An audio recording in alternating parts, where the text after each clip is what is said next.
Tyler, let me tell you, we are in the halftime right now between Hope and Emmanuel, and Columbia College is actually practicing on the court. This is because they will only have about 8 minutes for a warm-up after this game ends. I actually saw when we first got here a few of the guys running the bleachers here just to get their bodies warmed up and get ready to go. Now, Columbia College is the #1 overall seed. They are 33-0, and they tell me that they got here by defense. And when they take Oklahoma City tonight, they're going to keep doing their man-to-man pressure defense, and hopefully that will lead them to take down the Nets on Tuesday.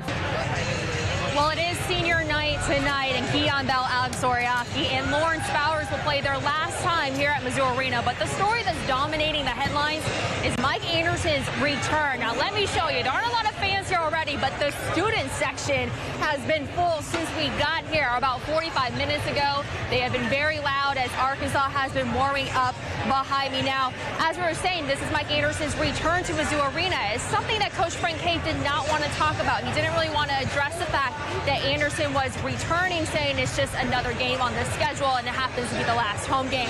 But Mike Anderson had plenty to say.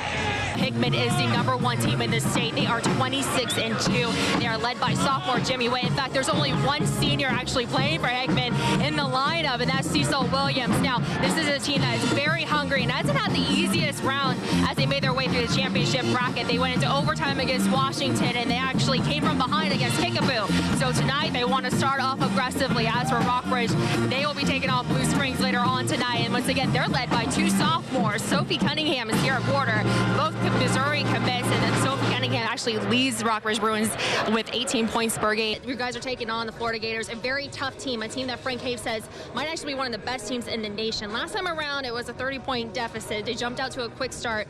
Where's your game plan for tonight to prevent that from happening? I was actually able to catch up with the Arkansas assistant coach, Matt Zimmerman, and he told me he prepared the guys for the antlers for the student section in the fans before they even landed in Columbia. Said, get ready for these guys. And you can tell that they were frustrated after the game. In fact, that was a key word that Frank Haith, Ernest Ross, and Keon Bell used during the press conference, a press conference that lasted under 5 minutes today. Now, you can call it a lack of execution or you can call it bad officiating, but Missouri gave up a 4-point lead in the final seconds. Let's take a look back at exactly what happened. One player that really needs to step up tonight is Phil Presti, a guy that has been beating himself up as of late. Now, against Arkansas, he had a season-high 10 turnovers on the game, and he's been taking a lot of quick shots. Now, this is something that he says that he's been taking upon himself, and he's been doing a little bit of study hall. He's been watching a lot of game film, previous games against Florida, upcoming other video of Florida, as well as all the other Missouri Tiger games. And he's not just watching himself, he's watching his teammates too, and he's studying what habits these guys get into when they're playing well, and then what else other habits they get into when the things start to break down. Meredith, right now we are at halftime between Rockbridge and Blue Springs South. The score is 18-16. The Bruins are up by 2. This has been a very, very slow game. Both teams are shooting about 38% on the night. There might be a little bit of jitters for the Bruins, as usually they're a pretty high-scoring team.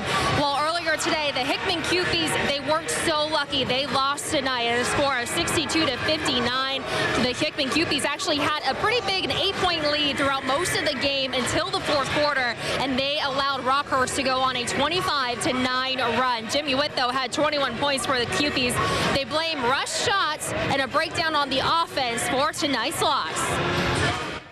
Now, I caught up with a lot of excited guys in the locker room today after Columbia College's 68-37 win over Oklahoma City, a win they completely credit to their defense. The Cougars actually held Oklahoma City to only 13 field goals as well as 21% from the floor.